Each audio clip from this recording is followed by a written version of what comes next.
மஞ்சள் மஞ்சள்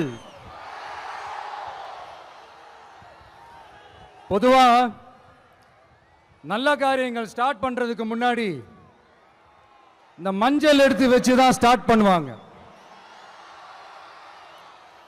நம்ம வீட்டில் கூட நம்ம அம்மா அக்கா தங்கைகள் நமக்காக நாம நல்லா இருக்கணும்ன்றதுக்காக மஞ்சள் புடவை கட்டிக்கிட்டு தான் வேண்டிக்குவாங்க. அப்படி அந்த மஞ்சள்னாலே ஒரு தனி வைப்பு தாங்க. நம்ம கொடியில கூட அந்த வைப்ரண்டான அந்த எனர்ஜெட்டிக்கான அந்த மஞ்சள் இருக்குமே, அந்த மாதிரி மங்களகரமான மஞ்சள் விளையிற பூமி தான் இந்த ஈரோடு பூமி. இங்க வந்து மஞ்சளை பத்தி பேசாம வேற எங்க போய் பேசுறது? அது மட்டும் இல்ல, இங்க ஒரு மகத்தான ஒரு மனிதரை பத்தி நம்ம பேசி ஆகணும். இந்த ஈரோடு மண் விவசாயத்துக்கும் பேர் போன மண். இங்க நடக்கிற அந்த விவசாயத்துக்கு மிக முக்கியமான ஒரு கவசமா இருக்கிறது என்ன தெரியுமா? காலிங்கராயன் அணை, காலிங்கராயன் கால்வாய். காலிங்கராயன் அணை கட்டினதுலையும் கால்வாய் வெட்டினதுலையும் உயிரான உணர்வு பூர்வமான நிறைய விஷயங்கள் இருக்குது. அப்படி அந்த ப்ராசஸ்ல அவர் அந்த அணை கட்டும் போதும் கால்வாய் வெட்டும் போதும் ரொம்ப சோர்வடைஞ்சிட்டாராம். அப்ப அவங்க அம்மா அதை பார்த்துட்டு சொன்னாங்களாம், மகனே காளிங்கா, தயிர் வித்த காசு தாழ்வாரம் வரைக்கும் இருக்குது, மோர் வித்த காசு முகுட வரைக்கும் இருக்குது, அதை எடுத்துக்கிட்டு போய் அணைய கட்டியா கால்வாய வெட்டியான்னு சொல்லி தைரியம் கொடுத்தாங்களாம். பெத்த அம்மா கொடுக்கிற அந்த தைரியம் இருக்கு பாருங்க, அதை தாண்டி வேற எதுவுமே கிடையாதுங்க. ஒரு மனுஷனால எதையும் சாதிச்சு காட்ட முடியும். அப்படி ஒரு தைரியத்தை தான் இப்ப நீங்க என்னுடைய அம்மா அக்கா தங்கைகள் நண்பா நண்பிகள் தோழர்கள் எல்லாரும் எனக்கு கொடுத்திருக்கிறீங்க. அதே தைரியத்தை, அதே துணையா என் கூட நிக்கிறீங்க. இதை எப்படி நம்ம பிரிச்சு விடலாம்? இதை எப்படி நம்ம கெடுக்கலாம்? என்னெல்லாம் அவதூறுகள் நம்ம விஜய் மேல சொல்லி மக்களை நம்ப வைக்கலாம்? என்னெல்லாம் சூழ்ச்சிகள் நம்ம விஜய் மேல பண்ணி மக்களை நம்ப வைக்கலாம்? இப்படி சூழ்ச்சிகளை மட்டுமே நம்பி பொழப்ப நடத்துற சில சூழ்ச்சிக்கார கூட்டங்கள் இதை தொடர்ந்து செஞ்சுக்கிட்டு தான் இருக்கு. ஆனா அவங்களுக்கு தெரியாது, இது இன்னைக்கு நேத்து வந்த உறவு இல்ல. கிட்டத்தட்ட 30-33 வருஷத்துக்கு மேல இருக்கிற உறவு. ஏன் நான் சினிமாக்கு வந்தப்போ எனக்கு வயசு 10, அப்பல இருந்தே இந்த உறவு ஸ்டார்ட் ஆகி போயிட்டு இருக்குன்னு அவங்களுக்கு தெரியாம போச்சு. அதனால என்ன பண்ணாலும், நீங்க என்ன ட்ரை பண்ணாலும், எல்லாத்தையும் விட்டுட்டு மக்களுக்காக வந்திருக்கிற இந்த விஜய மக்கள் ஒரு நாளும் கைவிட மாட்டாங்க. மக்கள் கூடவே நிக்கிறாங்க, கூடவே நிப்பாங்கன்னு அவங்களுக்கு தெரியாம போச்சு. என்னப்பா நிப்பீங்கல்ல? உங்களை நம்பிதாப்பா வந்திருக்கிறேன். அதான் இந்த சத்தம் தாங்க வாழ்நாள் பூரா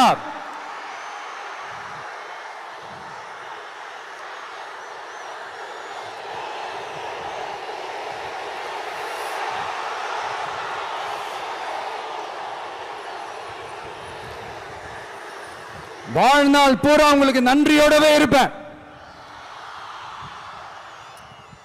இப்போ நம்ம காளிங்கராயன் அவர்கள் அணையை கட்டுறதுக்காக பவானிக்கு போய் பார்க்கும்போது ஒரு இடத்துல ஒரு பாம்பு வந்து உட்கார்ந்துச்சான், படுத்துச்சான். அது படுத்த இடத்துல தான் அவர் அணையை கட்ட ஸ்டார்ட் பண்ணாராம். அப்புறம் அந்த பாம்பு வளைஞ்சி நெளிஞ்சி போற இடத்துலலாம் கால்வாயை வெட்டினார்னு சொல்லி சில வாய்மொழி கதைகள்லாம் சொன்னாங்க. தண்ணியை சேமிச்சு வச்சு குடிக்கிறதுக்கும் விவசாயத்துக்கும் வழி வகுக்கிறது எவ்வளவு பெரிய ஒரு நல்ல விஷயம். ஸோ இந்த மாதிரி நல்ல விஷயங்கள்லாம் செஞ்சிட்டு கதைகள் சொன்னா பரவாயில்ல, எதுவுமே செய்யாம கதைகளை மட்டும் அடிச்சு விடுறது எப்படி? அத்திக்கடவு அவிநாசி திட்டத்தை இன்னும் விரிவுபடுத்தினா அந்த 3 மாவட்டத்தில் இருக்கிற லட்சக்கணக்கான மக்களுக்கு எவ்வளவு பிரயோஜனமா இருக்கும். எத்தனையோ லட்சம் ஏக்கர் நிலங்கள்ல விவசாயம் நடத்தினா எவ்வளவு பிரயோஜனமா இருக்கும். ஏன் அதெல்லாம் பண்ண மாட்டேன்றீங்க? வள்ளுவர் கோட்டத்துக்கு காட்டுற அக்கறைய இங்க மக்கள் வாழ்வாதாரத்தில் கொஞ்சம் காட்டலாம்ல, ஏன் காட்ட மாட்டேன்றீங்க? இங்க என்ன கவர்மெண்ட் நடத்துறாங்களா இல்ல கண்காட்சி நடத்துறாங்களா? இந்த 21ஆம் நூற்றாண்டிலே மக்களை பத்தி எதுவுமே யோசிக்கிறது இல்ல. ஆனா அந்த காலத்திலேயே இது எல்லாத்தையும் பத்தி யோசிச்ச மக்களை பத்தி, குடிக்கிற தண்ணியை பத்தி, விவசாயத்தை பத்தி, அணை கட்டுறதை பத்தி, கால்வாய் வெட்டுறதை பத்தி, இதெல்லாம் எங்கிருந்து? பவானியிலிருந்து நொய்யலாறு வரைக்கும் கால்வாய் வெட்டி இது எல்லாத்தையும் பத்தி யோசிச்ச காளிங்கராயன் அவர்களுக்கு கோடி கும்பிடு போட்டாலும் பார்த்தாதுங்க. இப்படி அந்த காலத்தில் இருந்த ஒரு ஹீரோவை பத்தி பேசிட்டு இந்த காலத்தில், அதாவது 1920th செஞ்சுரியில் இருந்த ஒரு ஹீரோவையும் பத்தி நம்ம பேசி ஆகணும்ல. ஒருத்தர் இலகிய மனம் கொண்ட ஹீரோனா இன்னொருத்தர் இரும்பு மாதிரி அயன் மேன் தான். எஸ், நம்ம ஈரோடு கடப்பாறை தான்.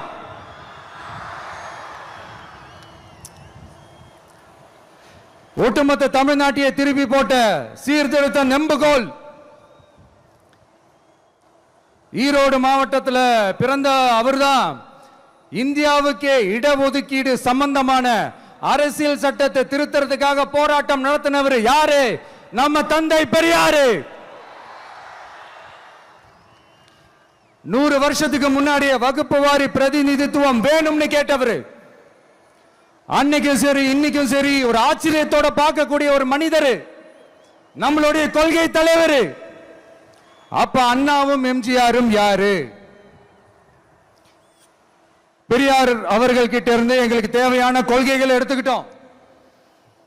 அவரை ஃபாலோ பண்ற, அவரை வழிகாட்டி ஏத்துக்கிட்ட அண்ணா அவர்கள் கிட்ட இருந்தோம், எம்ஜிஆர் அவர்கள் கிட்ட இருந்தோம் தேர்தல் அணுகுமுறையை எடுத்துக்கிட்டோம்.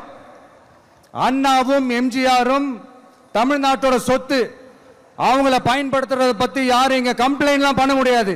அண்ணா எங்களோடது, எம்ஜிஆர் எங்களோடது, நீங்களாம் எடுத்துக்க கூடாது அப்படிலாம் யாரும் இங்க அழுதுட்டு இருக்க முடியாது, சொல்லிவிட்டேன்.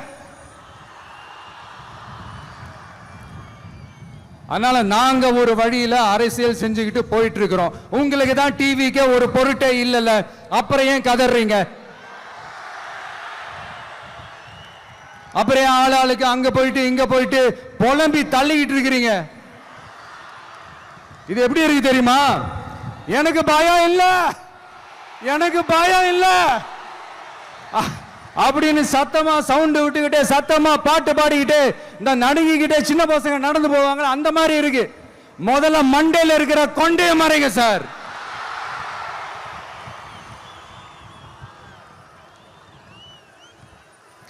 சும்மா மாறு வேஷத்துல மறு வச்சுக்கிட்டு மீடியா ஆளு, ரேடியோ ஆளுன்னு இவங்க ஆளுங்களே மாத்தி மாத்தி அனுப்பிக்கிட்டு, இதெல்லாம் என்ன மக்களுக்கு தெரியாதுன்னு நினைச்சிட்டு இருக்கீங்களா? மக்கள் எல்லாத்தையும் உன்னிப்பா கவனிச்சிட்டு இருக்காங்க. அதனாலதான் சொல்றேன், உங்களுக்கு நீங்க கொள்ளையடிச்சு வச்சிருக்கிற காசு தான் துணை, ஆனா எனக்கு என் மேல எல்லையில்லா பாசம் வச்சிருக்கிற இந்த மாசு தான் துணை.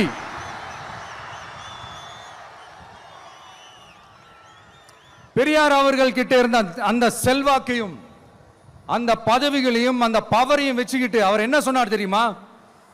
இவ்வளவு செல்வாக்கு, இவ்வளவு பதவிகள், இவ்வளவு பவர் இருந்தோம் நான் ஒரு 5 பைசா காசு சம்பாதிச்சிருப்பேனா? எனக்கோ இல்லை என் குடும்பத்துக்கோ பட்டங்கள் வேணும், பதவி வேணும்னு ஏதாவது கேட்டிருப்பேனா? இல்லை ஏதாவது லாபம் பார்த்துருப்பேனா? இல்லை எதுக்காவது ஆசைப்பட்டிருப்பேனா? ஆனா அவர் பேரை சொல்லிக்கிட்டு, அவருடைய கொள்கையை ஃபாலோ பண்றதா சொல்லிக்கிட்டு இப்ப ஆட்சியில இருக்கிறவங்க என்னெல்லாம் செய்யறாங்கன்னு.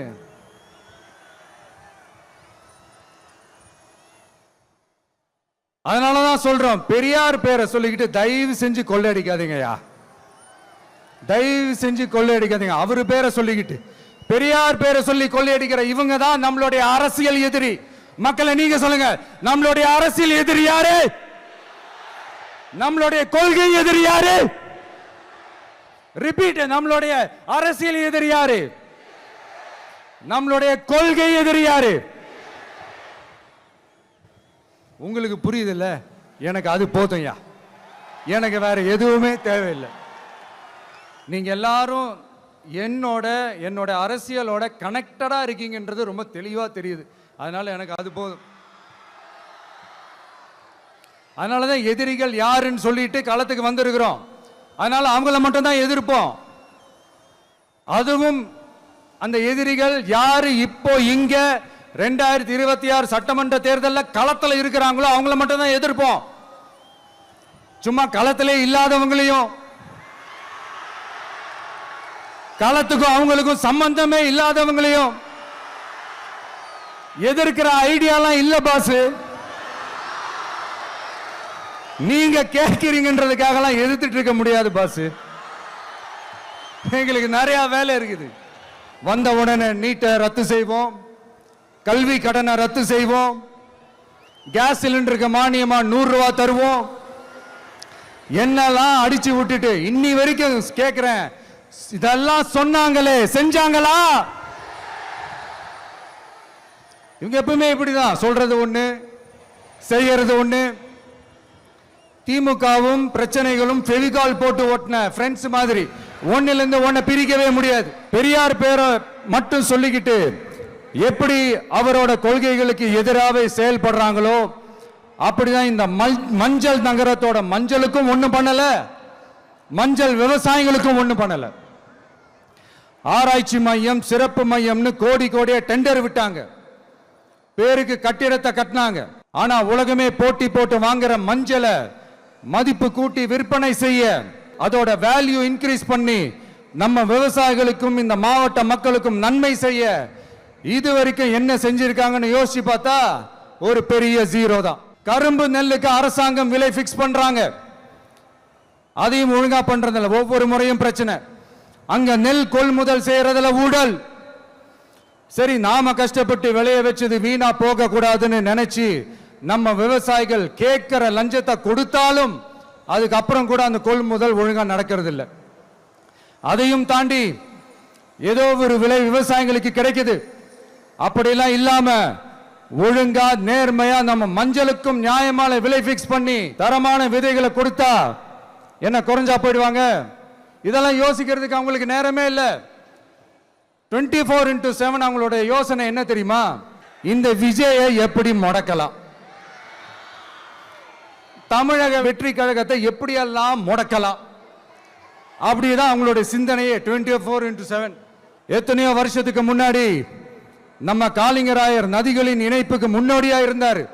பவானி ஆத்துல வர அதிகமான தண்ணீர் அணை கட்டி தேக்கி தண்ணீர் வறட்சியான பகுதிகளுக்கு அனுப்பினாரு.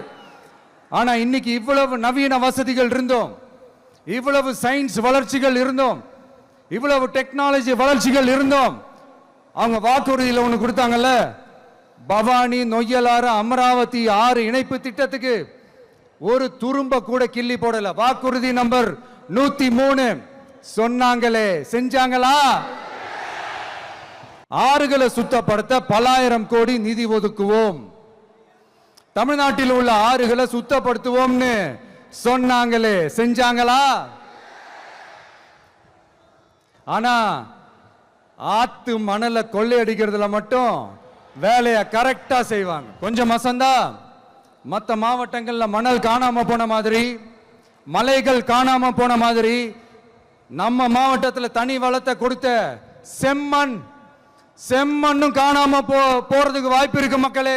நம்ம மண்ணுக்கும் நம்ம ஆத்துக்கும் நம்ம விவசாயிக்கும் தான் இந்த மோசமான நிலைமை. அதனால ஏதாவது தொழில் செஞ்சு பிழைக்கலாம்னு பார்த்தா அதுக்கும் எங்க விடுறாங்க. தொழில்னு பார்த்தா 30% நெசவாளர்களுக்கு கூலி பாக்கி. அரசாங்கம் நம்ம நெசவாளர்கள் கிட்ட இருந்து கொள்முதல் செய்த வேட்டி சேலைக்கான கூலியை கூட போராடித்தான் வாங்க வேண்டியதா இருக்குது.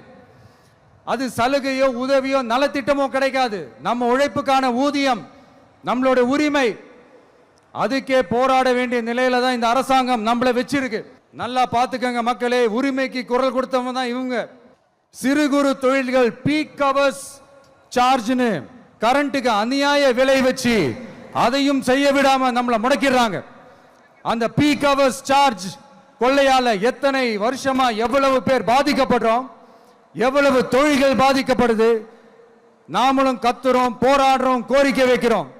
எதையாவது இவங்க கண்டுக்கிறாங்களா? கொஞ்சம் யோசிங்க. ஏன் கண்டுக்க மாட்டேன்றாங்கன்னு கொஞ்சம் யோசிங்க. அப்போதாங்க பிரைவேட்ல அதிக விலைக்கு கரண்ட் வாங்க முடியும், அதுக்கு டெண்டர் விட முடியும்.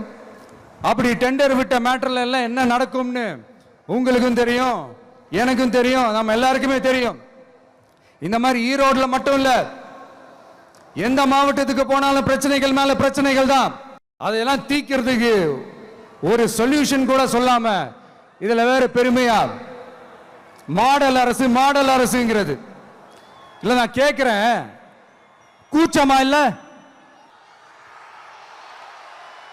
இதெல்லாம் கேட்டா அப்படியே நம்ம பக்கம் யூட்டர்ன் அடிச்சு வந்துருவாங்க. விஜய் என்ன அரசியல பேச மாட்டேன்றாரு, விஜய் என்ன சினிமா டயலாக் மாதிரி பேசுறாரு, விஜய் என்ன பஞ்ச் டயலாக் பேசுறாரு, விஜய் என்ன 10 நிமிஷம் தான் பேசுறாரு, 9 நிமிஷம் தான் பேசுறாரு.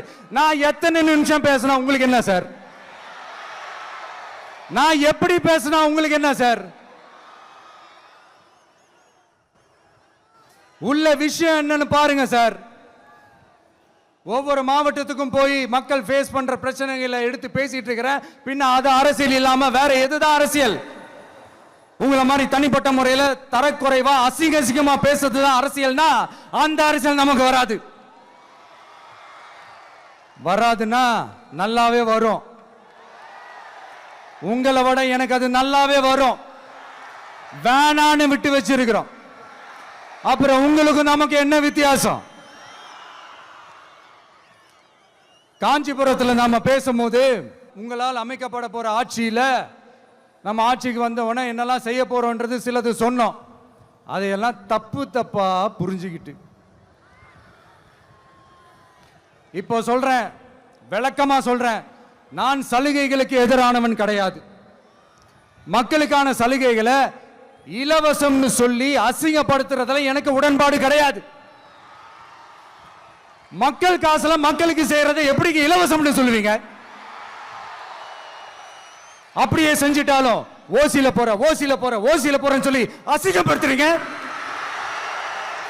என்ன கேட்கறதுக்கு ஆள் இல்லைன்னு நினைச்சீங்களா? மக்களுக்கு ஒண்ணுன்னா இந்த விஜய் வந்து நிப்பா, இந்த விஜய் வந்து கேள்வி கேட்பா. இந்த விஜய் எப்பவுமே மக்கள் பக்கம் தான், அதே மாதிரி மக்களும் என் பக்கம் தான். என் மக்கள் மானத்தோட மரியாதையோட கௌரவத்தோட வாழணும். என் மக்கள் யாருக்கும் கீழே கிடையாது.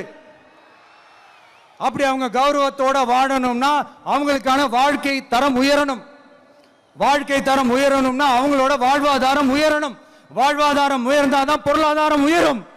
பொருளாதாரம் உயர்ந்தாதான் வசதி வாய்ப்புகள் உயரும். இதெல்லாம் உயர்ந்தாலே ஆட்டோமேட்டிக்கா அவங்களோட வாழ்க்கை தரம், அவங்களுக்கான மரியாதை, அவங்களுக்கான கௌரவம் எல்லாமே உயரும். இதுக்கான வழிகள், அந்த சூழல்களை அந்த கவர்மெண்ட் அமைச்சு கொடுக்கணும். இதுக்கான அந்த திட்டங்களை செயல்படுத்தணும். இதெல்லாம் செஞ்சாதான் அந்த அரசாங்கம் ஒரு நல்ல அரசாங்கம். இதைத்தான் சொன்னோம். சொன்னா மட்டும் போதுமா? எப்படி செயல்படுத்துவீங்க? நாங்க என்ன வாயிலே வடை சுடுறதுக்கு டிஎம்கேவா? டிவிகேடா? எல்லாருக்கும் நிரந்தரமான ஒரு வீடு இருக்கணும்னு சொன்னோம். உடனே எங்க ஆட்சியிலே நாங்க எல்லாரும் வீடு கட்டி கொடுத்துட்டோமே அப்படிங்கிறது இல்ல. நான் கேட்கிறேன், இங்க உங்களை தான் கேட்கிறேன், இங்க வாடகைக்கு இருக்கிறவங்களே இங்க யாரும் இல்லையா? எல்லாருக்கும் சொந்தமா வீடு கட்டி கொடுத்துட்டாங்களா? அடுத்து வீட்டில் இருக்கிற ஒவ்வொருத்தரும் மினிமம் டிகிரி படிச்சிருக்கணும் அப்படின்னு சொன்னோம். உடனே எங்க ஆட்சியிலே எல்லாரும் டிகிரி படிச்சு முடிச்சிட்டாங்களே அப்படிங்கிற மாதிரி சொல்றது. அது உண்மைனா ஸ்கூல் லெவல்லையே டிராப் அவுட்ஸ் அதிகமானது யாரோட ஆட்சியிலங்க?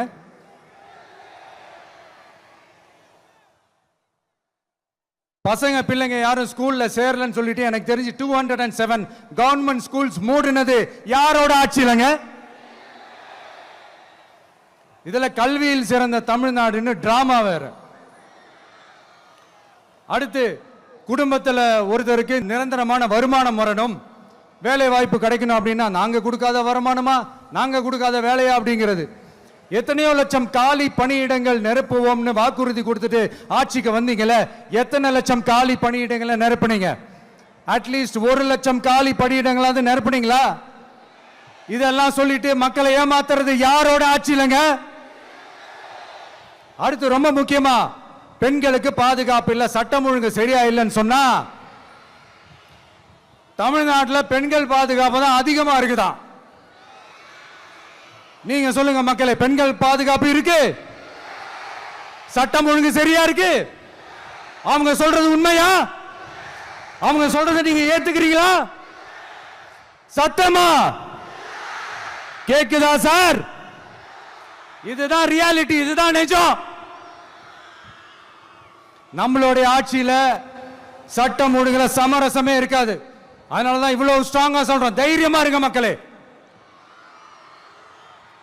என்ன செய்ய போறோன்றது சிலதெல்லாம் காஞ்சிபுரத்தில் சொன்ன மாதிரி சொன்னா எல்லாத்தையும் தப்பு தப்பா திருச்சி திருச்சி பேசிக்கிட்டு அவதூறு பரப்பிக்கிட்டு.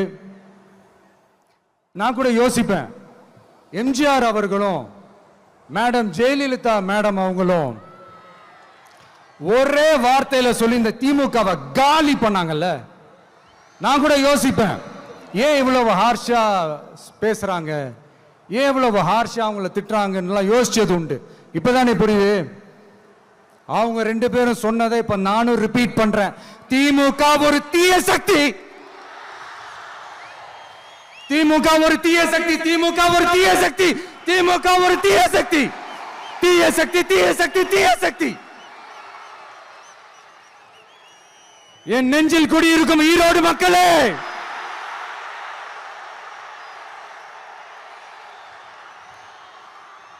டிவிகே ஒரு தூய சக்தி. எப்படி? டிவிகே ஒரு தூய சக்தி. தூய சக்தி டிவிகேவுக்கும் தீய சக்தி டிஎம்கேவுக்கும் தான் போட்டியே.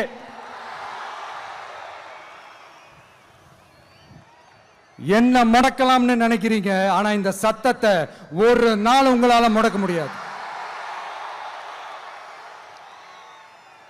மக்கள் விரோத திமுக அரசை வீழ்த்த மக்கள் சக்தியான நம்மளால மட்டும்தான் முடியும். அண்ணன் செங்கோட்டையன் அண்ணன் அவர்கள் நம்ம கூட வந்து சேர்ந்தது நமக்கு ஒரு மிகப்பெரிய ஒரு பலம். அந்த மாதிரி செங்கோட்டையன் அண்ணன் அவர்கள் மாதிரி இன்னும் நிறைய பேர் வந்து சேர இருக்கிறாங்க.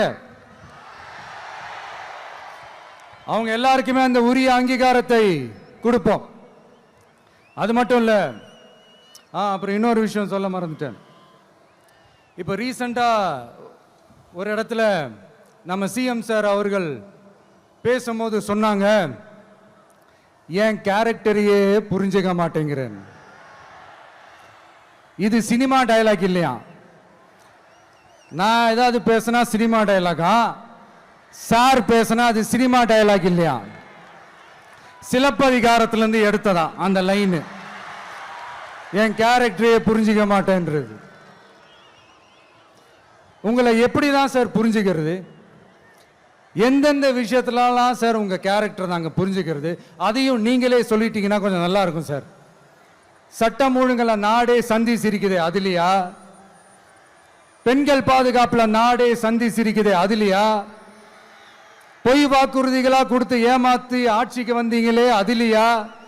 எதுல தான் சார் உங்க கேரக்டர் நாங்க புரிஞ்சுக்கிறது? ஆனா ஒண்ணு, தமிழ்நாட்டில் ஆட்சி செய்யற நீங்களும் சரி, ஒன்றியத்தில் ஆட்சி செய்யறவங்களும் சரி, நீங்க 2 பேரும் முதல்ல என்னோட கேரக்டரை புரிஞ்சுக்கணும் சார். என்னோட கேரக்டர்னு சொன்னது நம்ம மக்களோட கேரக்டரை. 2026 சட்டமன்ற தேர்தலோட அந்த கேரக்டரே கொஞ்சம் வேற மாதிரி சார். அத கொஞ்சம் தயவு செஞ்சு நீங்க புரிஞ்சுக்கணும் சார். புரிஞ்சுக்கலனா மக்களே உங்களுக்கு புரிய வைப்பாங்க சார். கான்பிடென்ட்டா இருங்க சார். நல்லதே நடக்கும் சார். வெற்றி நிச்சயம் சார். நண்பா, நண்பிகள், இங்க வந்து எல்லாம் வந்து பார்த்தோம், எல்லாம் நல்லபடியா நடந்தது. சேஃபா வந்துட்டு சேஃபா வீட்டுக்கு போயிடுங்க. எனக்கு எல்லாத்தையும் விட நீங்க தான் எனக்கு முக்கியம். தயவு செஞ்சு சேஃப்டியா போயிட்டு வாங்க.